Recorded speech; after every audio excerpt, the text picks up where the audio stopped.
ओम शांति। आज की तारीख है 21/3/2025।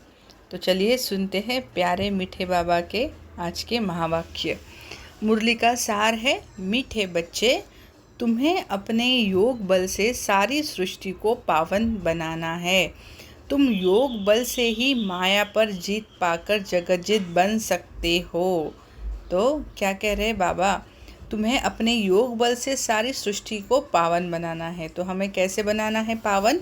योग बल से। जैसे दिखाए ना यहाँ पे कि ये जो है ब्रह्म कुमार भाई जैसे कैसे योग करके सारे जो भी विकार है ना, जो भी रावण वाले संस्कार है, वैसे उनको कैसे दूर भगा रहे हैं। तो हमें क्या करना है? इस सृष्टि से यही तो विकारों को ही तो भगाना है, सबको पावन बनाना है, पूरी सृष्टि को पावन बनाना है। तो हम फिर माया पर जीत पाकर जगत जीत बन सकते हैं, है ना। यही कंडीशन है, one and only this is the way, है ना। नहीं तो एक तो सज़ा खाकर जाओ ऊपर, अदरवाइज कैसे? तो योग बल से तो हमें करना ही है ना, पूरी सृष्टि को हमें पावन बनाना है। तो आज की मुरली का प्रश्न है, बाप का पाठ क्या है? उस पाठ को तुम बच्चों ने किस आधार पर जाना है? तो बहुत इंटरेस्टिंग क्वेश्चन है आज का। बाबा क्या पूछ रहे हैं कि बाप का पाठ क्या है और उस पाठ को तुम बच्चों ने किस आधार पर जाना है। तो देखते हैं उत्तर। बाप का पाठ है सबके दुख हरकर सुख देना, रावण की जंजीरों से छुड़ाना, है ना। जो भी है मनुष्य आज जो रावण की जंजीरों में जकड़ा हुआ है, उसे हमें क्या करना है? उसे बाबा क्या कराने आए हैं? छुड़ाने आए हैं। तो क्या है बाबा का पाठ? सबके दुख हर कर सुख देना। मतलब जो भी आत्माएं हैं इस सृष्टि पर, बाबा उन सब के दुख हरने के लिए आया है। बोलते ना केदारनाथ, सब कैदों से हमें छोड़ने के लिए आया है। महाकाल जो कालों से सारे ये हमें छोड़ने के लिए आया है, सारे कालों के बंधन से हमें छोड़ने के लिए आया है।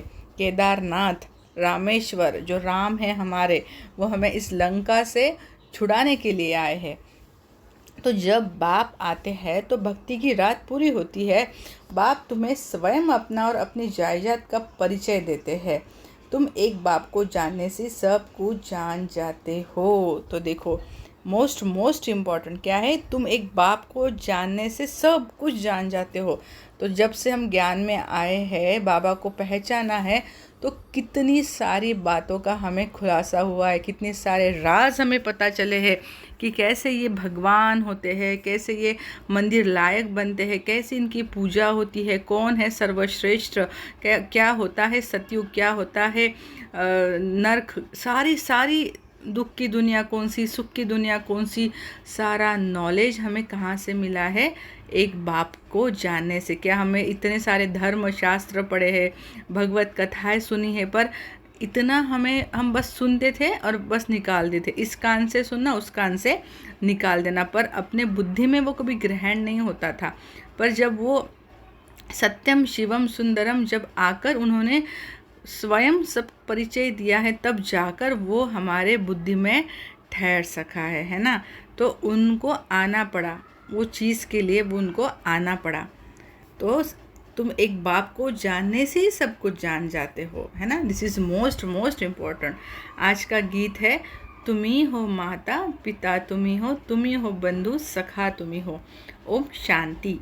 बच्चों ने ओम शांति का अर्थ समझा है, बाप ने समझाया है। हम आत्मा है, इस सृष्टि ड्रामा के अंदर हमारा पार्ट है। हम आत्मा है, इस सृष्टि ड्रामा के अंदर हमारा मुख्य पार्ट है।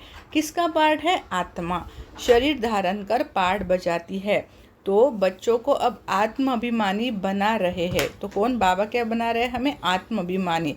इतना समय देह अभिमानी थे, तो कितने समय हम देह के भान में थे। सिर्फ ये संगम युग पर हमें आत्मा का ज्ञान होता है और हम आत्म अभिमानी होकर यहाँ पे जीते। मतलब पता है देह है, सतयुग में तो हम आत्म अभिमानी ही होते हैं। वहाँ तो इस चीज़ का हमें विद्या ही नहीं होती है कि हम आत्मा अलग है शरीर अलग है। ये अनुभूति हमें यहाँ संगम पर होती है, जब बाबा हमें बताते हैं कि हम एक आत्मा है और इस शरीर में रहते हैं, है ना। ये वाला ज्ञान सिर्फ बाबा हमें संगम युग पर बताते हैं। तो अब अपने को आत्मा समझ बाप को याद करना है। हमारा बाबा आया है तो हमारा बाबा आया हुआ है ड्रामा प्लान अनुसार। बाप आते भी है रात्रि में, कब आते हैं उसकी तिथि तारीख कोई नहीं है ना। तो क्या है ना, तो सिर्फ हमने ये कह दिया ना कि ज्ञान सूर्य प्रगटा अज्ञान अंधियार विनाश। तो होता है ना कि हम शिवरात्रि पर हमारे बाबा का जन्मदिन मनाते हैं कि नहीं, शिवरात्रि है जब बाबा का आगमन हुआ है, क्योंकि उनकी तिथि तारीख तो किसी को पता नहीं है कि बाबा ने कब ब्रह्मा बाबा के शरीर में प्रवेश किया, मतलब तो क्योंकि उनका कार्य तो बहुत पहले से चल रहा था, इसलिए हम उनका जन्मदिन जो है शिवरात्रि पर मनाते हैं। तो बाप आते भी है रात्रि में, कब आते हैं उसकी तिथि तारीख कोई नहीं है।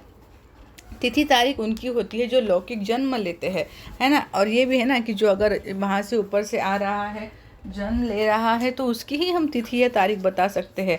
बाबा कोई जन्म थोड़ी लेते, बाबा तो अवतरित होते हैं। तो वो कब अवतरित होते हैं, क्या होते हैं, ये तिथि तारीख कोई बता नहीं सकता। यह तो है पारलौकिक बाप, इनका लौकिक जन्म नहीं है। श्री कृष्ण की तिथि तारीख समय आदि सब देते हैं। इनका तो कहा जाता है दिव्य जन्म, है ना।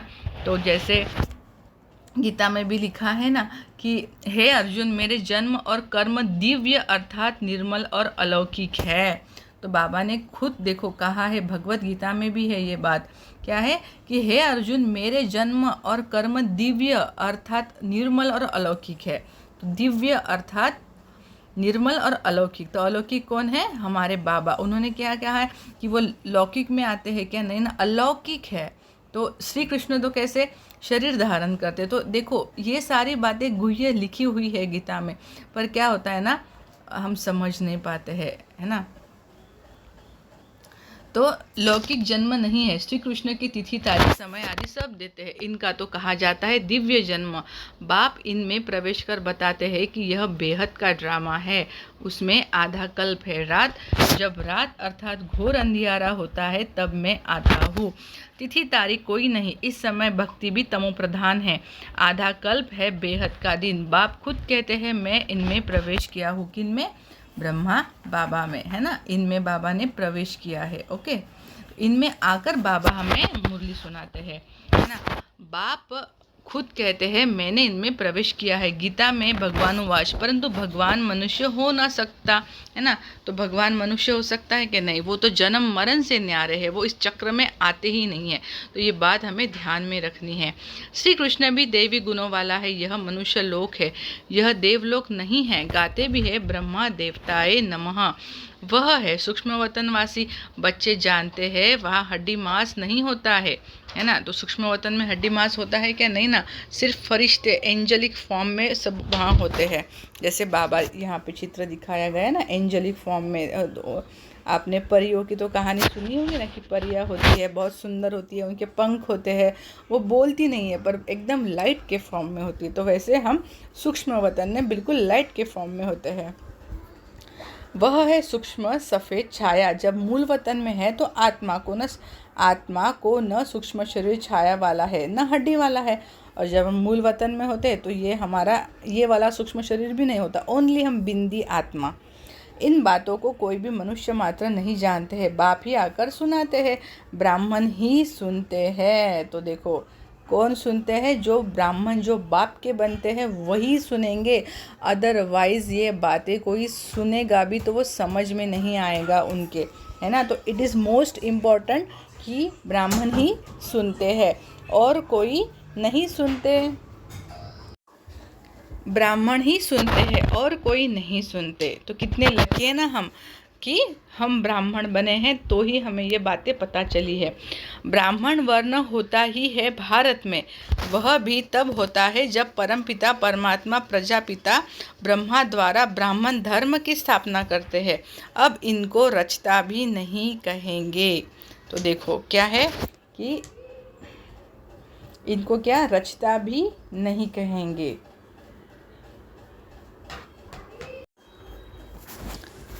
तो बाबा क्या कहते हैं कि परमपिता परमात्मा प्रजापिता ब्रह्मा द्वारा ब्राह्मण धर्म की स्थापना करते हैं। अब इनको रचना भी नहीं कहेंगे। नई रचना कोई रचते नहीं है, सिर्फ रेजुनेट करते हैं। तो यहाँ पे रेजुनेट का अर्थ क्या होता है कि जो पुराना हुआ है सिर्फ उसको नया करना है, उसको पूरा मतलब विनाश करके, विनाश इन द सेंस पूरा उसको डिस्ट्रॉय नहीं करते हैं। कुछ होता है सिर्फ उसको हमें रेज्यूनेट करना होता है, नया बनाना पड़ता है। तो जैसे यहाँ पे आप देख सकते हैं कुछ साइंस की तरीके से बताया गया है, जैसे सेकेंड लॉ ऑफ थर्मोडायनेमिक्स। तो यहाँ पे जैसे कहा गया ना कि in all the spontaneous processes the entropy the universe increases, है ना। तो जैसे क्या है कि air looks from the balloon on it's, air लिक्स from the balloon on its own, है ना। यहाँ पे क्या है कि दिखा रहा है कि एयर जो है वो लीक कर रही है बलून से, है ना, its own. Air never enters the balloon on its own, है ना। तो इसमें क्या होता है कि बलून से धीरे धीरे हवा लीक होती है और फिर हम अपने आप ही बलून में हवा जाती है क्या, नहीं ना, हमें उसमें ब्लो करनी पड़ती है हवा। तो यही एक जो थोड़ा सा लॉ है यहाँ पे साइंस का। तो साइंस के रीति भी जैसे हम समझ सकते हैं कि कैसे रेज्यूनेट होता है ना। वो है, ऑलरेडी है, सिर्फ उसको हमें जैसे नया करना है वैसे। तो बुलाते भी है हे बाबा पतित, तो वैसे ही क्या है शिव बाबा। तो शिव बाबा हमें जैसे यूज़ करके हम उनके राइट हैंड बन के बाबा क्या कर रहे हैं, फिर से इस यूनिवर्स को रिज्यूनेट कर रहे हैं, नया बना रहे हैं, है ना। ऐसे होता है क्योंकि पूरी पृथ्वी डिस्ट्रॉय होगी, अभी नई पृथ्वी का ऐसे जन्म होगा, ऐसे नहीं, सिर्फ उसको रेज्यूनेट कर रहे हैं। तो इस शब्द का मीनिंग हम समझेंगे रेज्यूनेट का, है ना। तो बुलाते भी हैं हे बाबा पतित दुनिया में आकर हमको पावन बनाओ, अभी तुमको पावन बना रहे हैं, तुम फिर योग बल से इस सृष्टि को पावन बना रहे हो, माया पर तुम जीत पाकर जगत जीत बनते हो। योग बल को साइंस बल भी कहा जाता है। ऋषि मुनि आदि सब शांति चाहते हैं, परंतु शांति का अर्थ तो जानते नहीं। यहाँ तो ज़रूर पाठ बजाना है ना, शांति धाम है स्वीट साइलेंस होम। तुम आत्माओं को अब यह मालूम है कि हमारा घर शांति धाम है, यहाँ हम पाठ बजाने आए हैं। तो सबको पता है ना कि परम धाम जो है इसे शांति धाम भी कहते हैं, इसको सोल वर्ल्ड भी कहते हैं। तो हम वास्तविकता में हम सभी आत्माएं हमारे परमात्मा के साथ यहाँ पे रहती है और फिर यहाँ से हम धीरे धीरे नीचे आती है। तो ये पूरा कल्प वृक्ष, उल्टा कल्प वृक्ष भी इसको कहा जाता है। सब आत्माएं जो अभी सतयुग आएगा तो सतयुग में 33 करोड़ आत्माएं रहेंगी, अभी ये 800 करोड़ बाकी की आत्माएं कहाँ रहेंगी, तो सभी यहाँ पे मोक्ष में होगी। तो वो कहते हैं ना साधु संत हमें मोक्ष चाहिए, क्योंकि वो क्या कहते हैं कि हम जन्म मरण के चक्कर में नहीं आ सकते हैं। तो फिर वो क्या कहते हैं हमें मोक्ष चाहिए। तो फिर वो क्या होता है थोड़ा कल्प तक वो यहाँ पे विश्राम करते हैं। तो वो होता है मोक्ष, उनको मोक्ष मिलता है। हम क्या करते हैं सिर्फ बाबा को मिलते हैं और फिर हम सतयुग में एंटर कर देते हैं। तो फिर यहाँ तो ज़रूर पाठ बजाना है ना, शांति धाम है स्वीट साइलेंस होम। तुम आत्माओं को अब यह मालूम है कि हमारा घर शांति धाम है, यहाँ हम पाठ बजाने आए हैं। बाप को भी बुलाते हैं, हे पतित पावन दुख हरता सुख करता आओ, हमको इस रावण की जंजीरों से छुड़ाओ। भक्ति है रात, दिन है ज्ञान है दिन, रात मुर्दाबाद होती है फिर ज्ञान जिंदाबाद होता है।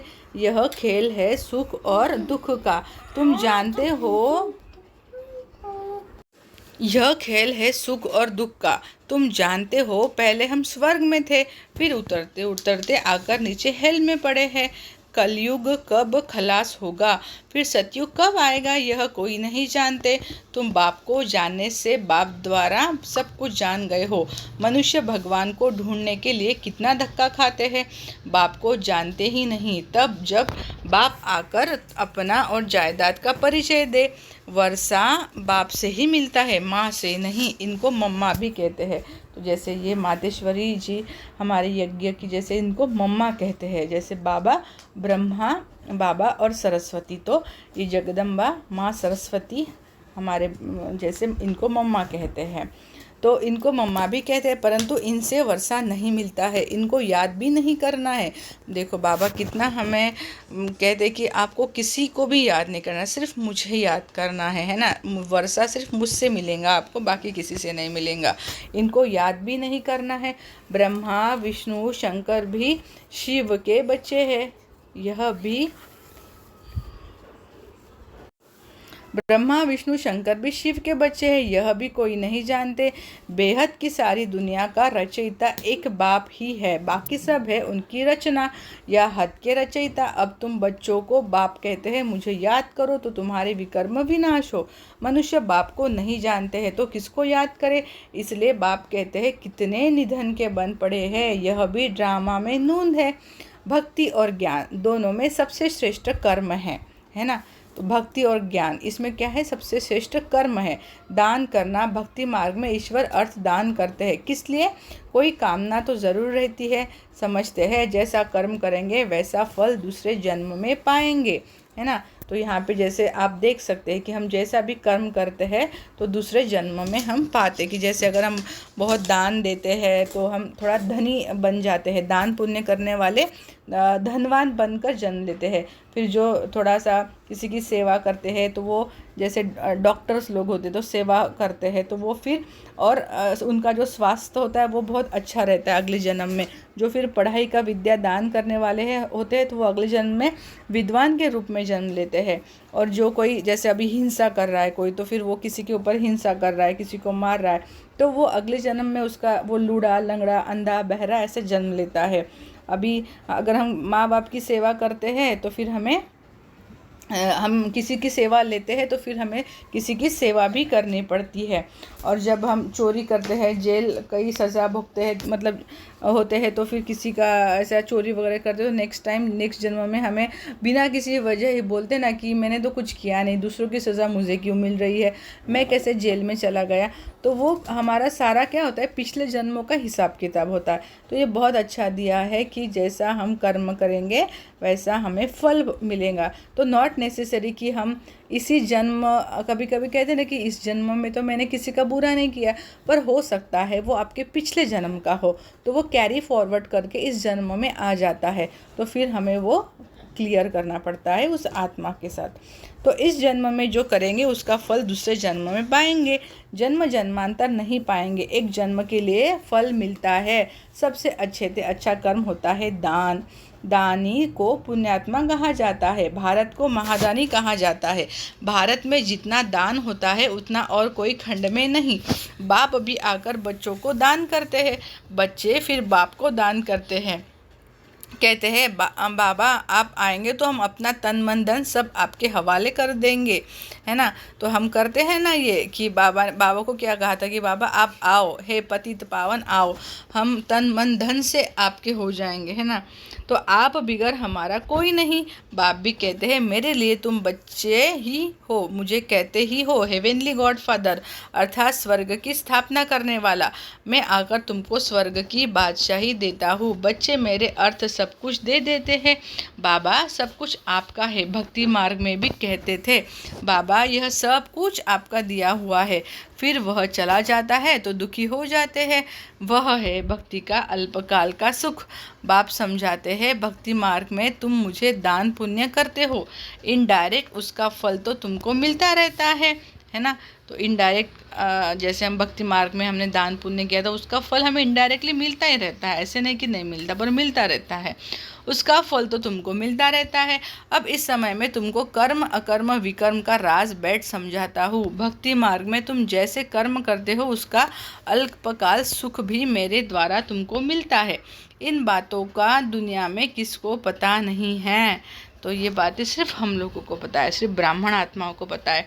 बाप ही आकर कर्मों की गति समझाते हैं। सतयुग में कभी कोई बुरा कर्म करते ही नहीं, सदैव सुख ही सुख है। याद भी करते हैं सुखधाम और स्वर्ग को। तो बाबा कहते हैं ना कि आपके एक आँख में सुखधाम यानी सतयुग और एक आँख में परम धाम यानी हमारा वास्तविक घर जो है परम धाम, शांति की दुनिया, शांति धाम।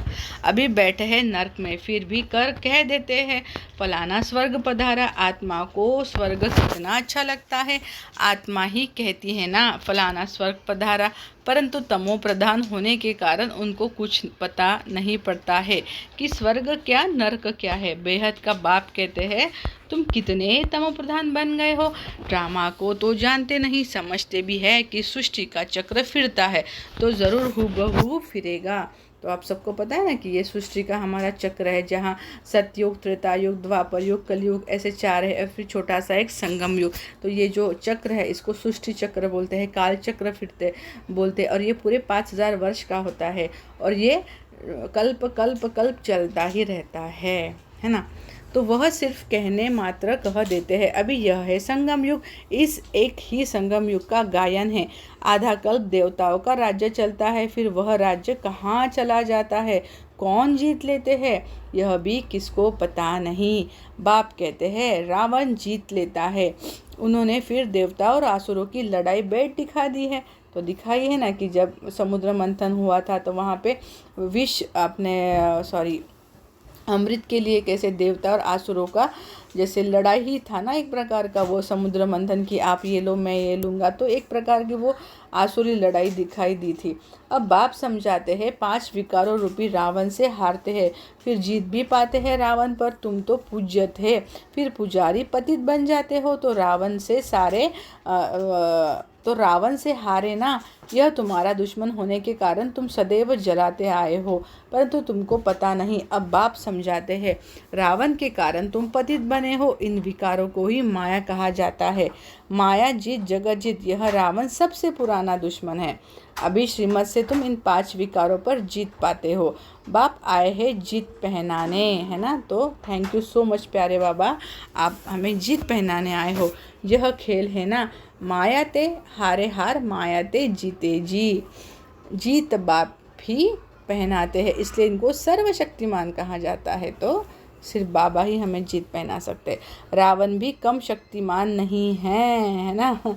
तो ये भी वो क्या कहते कि जैसे बाबा हमारे शक्तिमान है ना, बाबा क्या है, सर्वशक्तिवान है, और रावण भी बाबा बोलते हैं कि ये भी कोई कम शक्तिवान नहीं है, परंतु वह दुख देते हैं, इसलिए गायन नहीं है। तो वो क्या करता है, दुख देता है। क्योंकि रावण वैसे अगर देखा जाए तो वो भी एक ब्राह्मण था, फिर वो शिव भक्त था, पर क्या है, उसका जो अहंकार था, अभिमान था, उस कारण उसकी कोई महिमा नहीं करता है ना। क्योंकि उसने जो सुख देना चाहिए वो नहीं दिया है ना, इसीलिए तो वह दुख देते हैं, इसलिए गायन नहीं है। रावण है बहुत दुष्टर, तुम्हारी राजा ही छीन लेते हैं, तुम्हारे राजा ही छीन लेते हैं। अभी तुम समझ गए हो हम कैसे हारते हैं, फिर कैसे जीत पाते हैं। आत्मा चाहती भी है, हमको शांति चाहिए, हम अपने घर जावे। भक्त भगवान को याद करते हैं, परंतु पत्थर बुद्धि होने कारण समझते नहीं हैं। भगवान बाबा है तो बाप से ज़रूर वर्षा मिलता होगा, मिलता भी ज़रूर है, परंतु कब मिलता है, फिर कैसे गवाते हैं, यह नहीं जानते हैं। बाप कहते हैं मैं इस ब्रह्मा तन द्वारा तुमको बैठ समझाता हूँ, मुझे भी ऑर्गन्स चाहिए ना, मुझे अपनी कर्मेंद्रिया तो नहीं है। तो बाबा कौन कह रहे हैं, शिव बाबा को अपनी कर्मेंद्रिया है क्या, नहीं ना। वो तो ब्रह्मा बाबा के तन का आधार लेकर हमें समझाते हैं। सूक्ष्म वतन में भी कर्मेंद्रिया है, चलते फिरते जैसे मूवी बाइस्कोप होता है, यह मूवी टॉकी बाइस्कोप निकले हैं, तो बाप को भी समझाने में सहज होता है। उनका है बाहुबल, तुम्हारा है योग बल। वह 2 भाई भी अगर आपस में मिल जाए तो विश्व पर राज्य कर सकते हैं। तो जैसे दिखाते ना कि देश जो होते हैं वो एक दूसरे से लड़ते हैं, तो अगर वो भी मतलब आपस में भाई पास भी रहते हैं, तो भी जैसे भारत पाकिस्तान दिखाते हैं, न्यूजीलैंड इंग्लैंड दिखाते हैं, तो वो कैसे एक दूसरे से लड़ पड़ते हैं। तो अगर वो मिल जाए तो विश्व पर राज्य कर सकते हैं।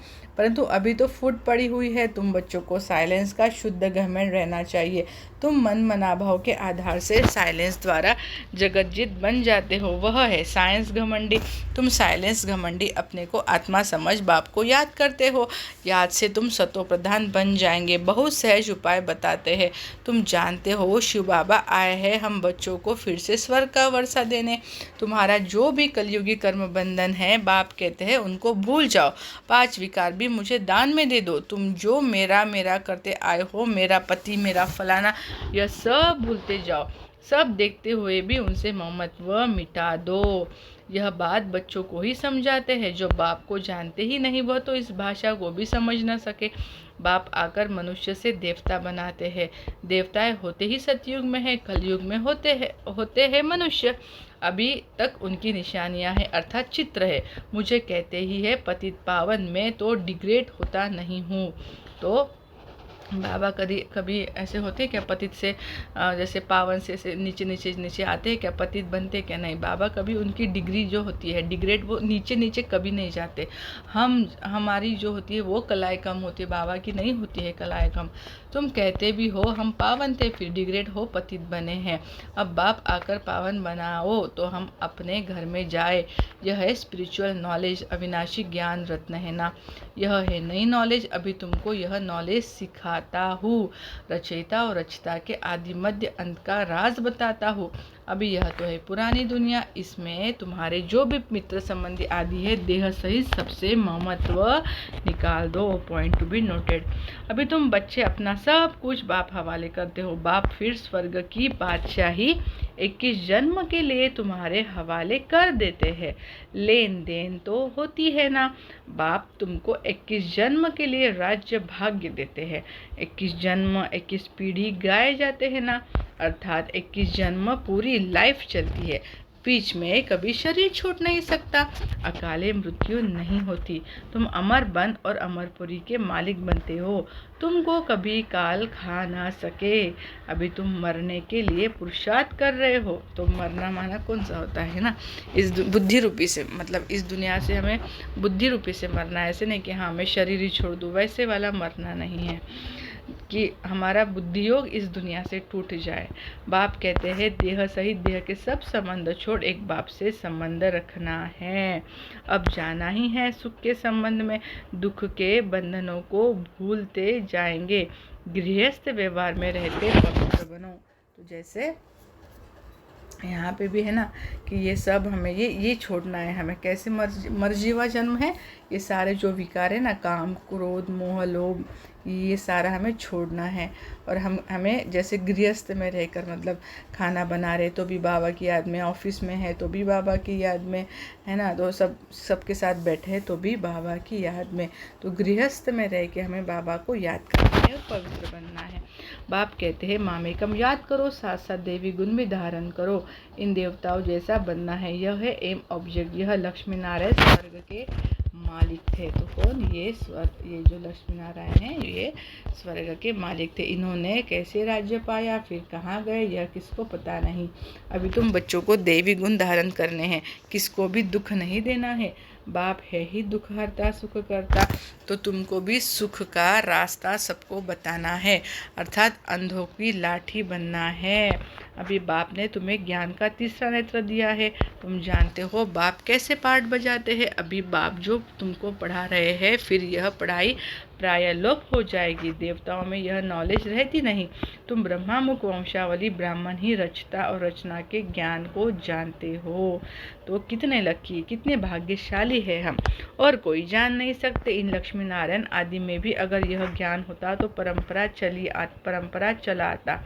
वहाँ ज्ञान की दरकार ही नहीं रहती, क्योंकि वहाँ है ही सद्गति।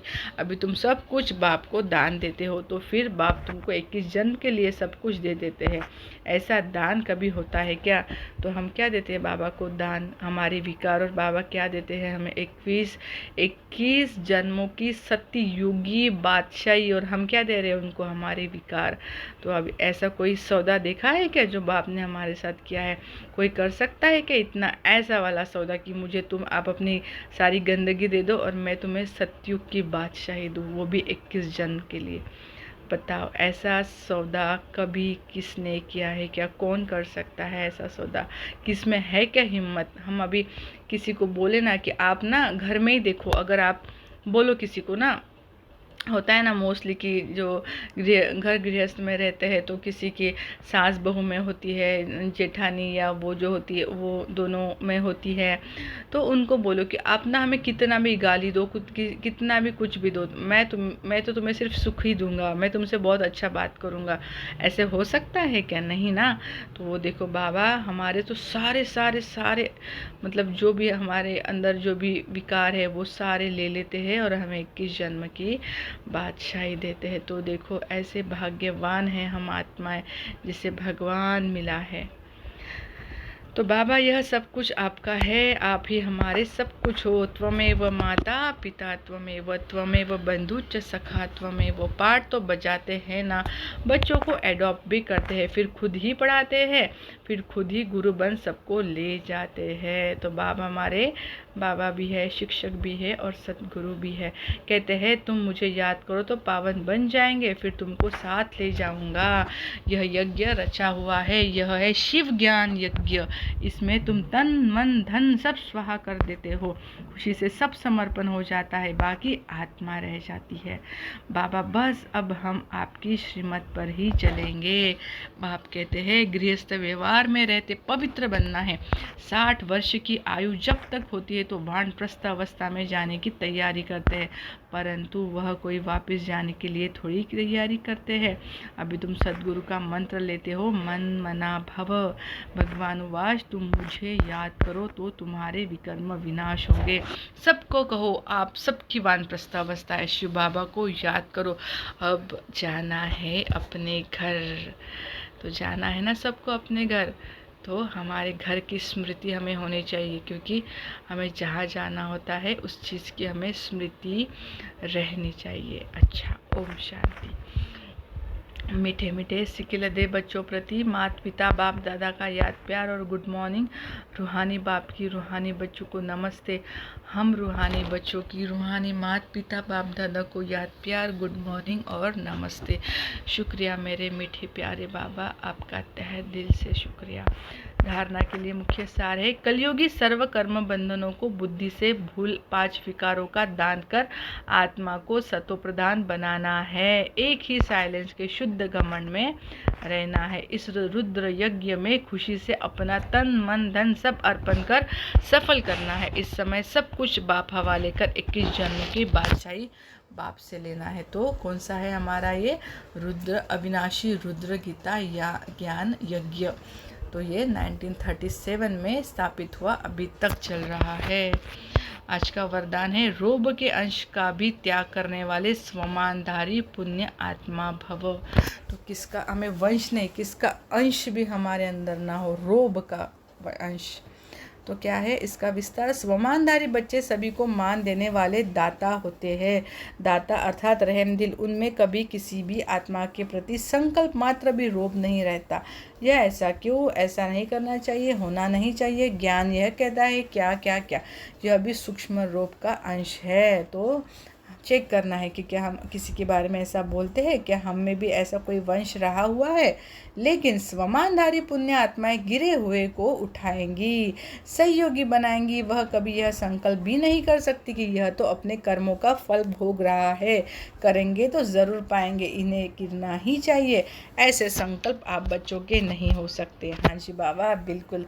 तो हम है ना, हमारा कभी होता है कि ऐसा संकल्प कि कोई किसी को तकलीफ़ हो रही है तो हम ऐसे छोड़ दे क्या, भले हमें उस चीज़ का ज्ञान है कि वो अपने कर्मों का हिसाब किताब चुकतू कराए, पर हम रहमदिल बन उसके पास जाएंगे, उसको बाबा से कनेक्ट कराएंगे, बाबा से उसको ब्लेसिंग देंगे, सकाश देंगे, उसका दुख हम बांट लेंगे, है ना। तो ये संस्कार हमें अपने बाबा ने दी है, ना कि अरे ये तो इसका कर्मों का भोग है, भोगता रहे, मैं क्यों जाऊँ। तो हमें बाबा ने ऐसे विचारों से भी छूटा है। बाबा ने हम ऐसे विचार कभी नहीं कर सकते। तो आज का स्लोगन है, संतुष्टता और प्रसन्नता की विशेषता ही उड़ती कला का अनुभव कराती है। आज का व्यक्त इशारा है, सत्यता के शक्ति की निशानी है निर्भयता। कहा जाता है सच तो बीटो नच, अर्थात सत्यता की शक्ति वाला सदा बेफिक्र निश्चिंत होने के कारण, निर्भय होने के कारण खुशी में नाचता रहेगा। यदि अपने संस्कार व संकल्प कमज़ोर है तो वह कमज़ोरी ही मन की स्थिति को हलचल में लाती है।